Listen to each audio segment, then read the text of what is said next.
Hello viewers, welcome to my channel T Plus. If you like my videos, please share and subscribe.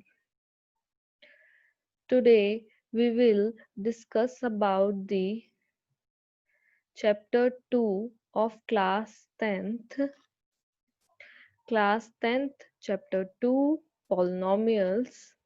We will start with the introduction and the definition of the polynomials, and further videos we will discuss few concept related to polynomials जो कि हमारे class 10th में बहुत use होंगे.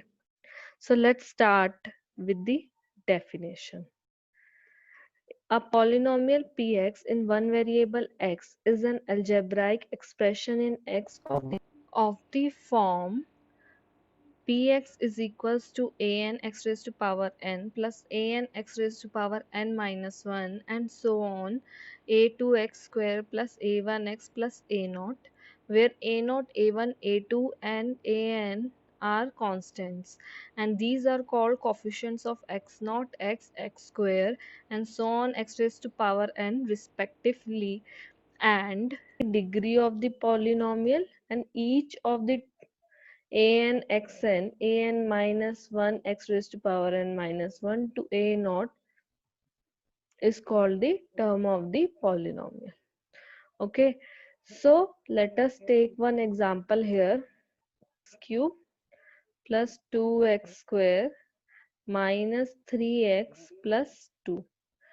ठीक है, तो ये मेरा एक algebraic expression है जिसके पास coefficients है, वेरिएबल है खाली एक विच इज x.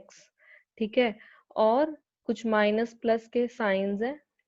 तो let us first discuss what are constants and variables. Constant जो कि हमारे कभी चेंज ना हो, जैसे 4.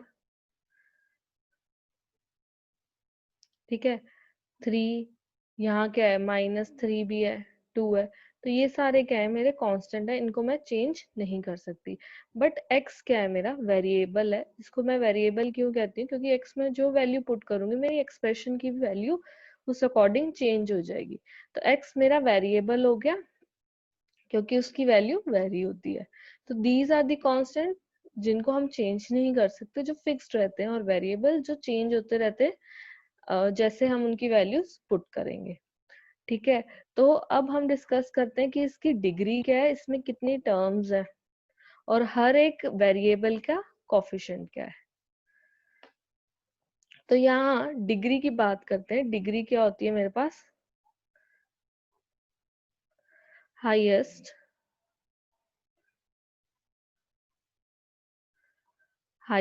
पावर या exponential power of the variable in a given polynomial. Polynomial को हम लिख सकते हैं px से रिप्रेजेंट करते हैं. अगर हमारा वेरिएबल x नहीं t होता तो हम इसको क्या लिख देते, pt, क्योंकि वेरिएबल क्या है हो जाता t. तो यहाँ highest power of the variable क्या है, 3 है, तो डिग्री क्या हो जाएगी इसकी, 3. ओके, अब बात करते हैं इसमें कितनी टर्म्स हैं. तो याद रखना an x raised to power n an minus 1 x raised to power n minus 1 to a naught. मतलब ये जो मेरी ये और ये इनके बीच में प्लस का साइन है, तो ये क्या कर रहा है, दो टर्म्स के बीच में स्पेस का काम कर रहा है.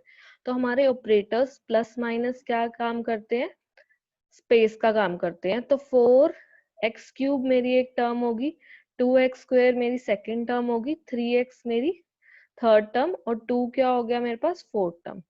तो मेरे पास टर्म्स कितनी आ गई, 4 टर्म्स होगी इसकी.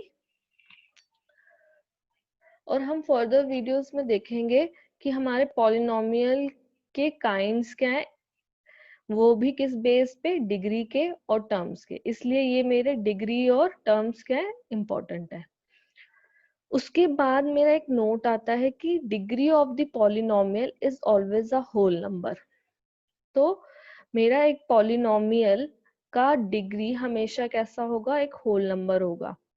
ठीक है, ये नोट बहुत ही इम्पोर्टेंट इसलिए है क्योंकि अगर आपको बोला जाए या आपको कुछ अलजेब्राइक एक्सप्रेशन गिवन है तो आपको बताना है कि वो पॉलिनोमियल है कि नहीं है। तो मैं यहाँ कुछ अलजेब्राइक एक्सप्रेशन लिख रही हूँ, 2x² minus x plus 1, 3x² plus में x raise to power minus 1, root 2t plus 4 और pi t minus 4. So let's start with the first example here. यहाँ पे सबसे पहले डिग्री फाइंड आउट करने की कोशिश करते हैं। तो दो यहाँ वेरिएबल है x² x, डिग्री हाईएस्ट 2 है तो इसकी डिग्री 2 होगी। यहाँ वेरिएबल x है, यहाँ पे इसकी पावर 2 है और यहाँ पे इसकी पावर 1 है। Therefore degree of the polynomial 2 है? नहीं, क्योंकि यहाँ पे x raise to power minus 1 present है। तो ये क्या है, मेरा अलजेब्राइक एक्सप्रेशन तो है बट ये मेरा पॉलिनोमियल नहीं है।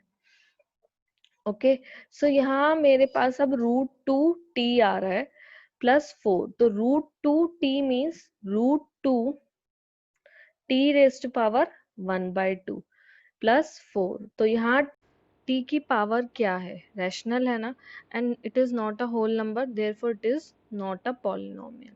अब यहाँ क्या है, कोफिशिएंट पाई है, power of t is 1। Careful कि यहाँ पे जो मेरा कोफिशिएंट है वो पाई है।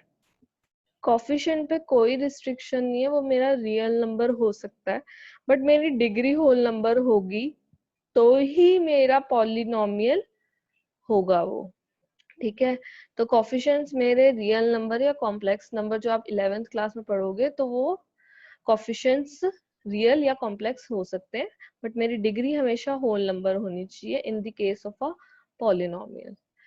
Okay, so the last thing we have to discuss here is the coefficients of the variables. Coefficient of the x cube is 4, coefficient of x square is 2, coefficient of x is -3। देखो, जब भी हम coefficient की बात कर रहे हैं तो अगर प्लस है या माइनस है वो coefficient के साथ ही आएगा, वेरिएबल के साथ नहीं आएगा, क्योंकि वेरिएबल की ऑलरेडी एक वैल्यू हम पुट करेंगे तो वो नेगेटिव है कि पॉजिटिव है वो उस वैल्यू पर डिपेंड करेगा। बट जो भी ऑलरेडी एग्जिस्टिंग अलजेब्राइक एक्सप्रेशन में जो नेगेटिव साइन आ रहा है वो हमेशा कोफिशिएंट के साथ रहेगा।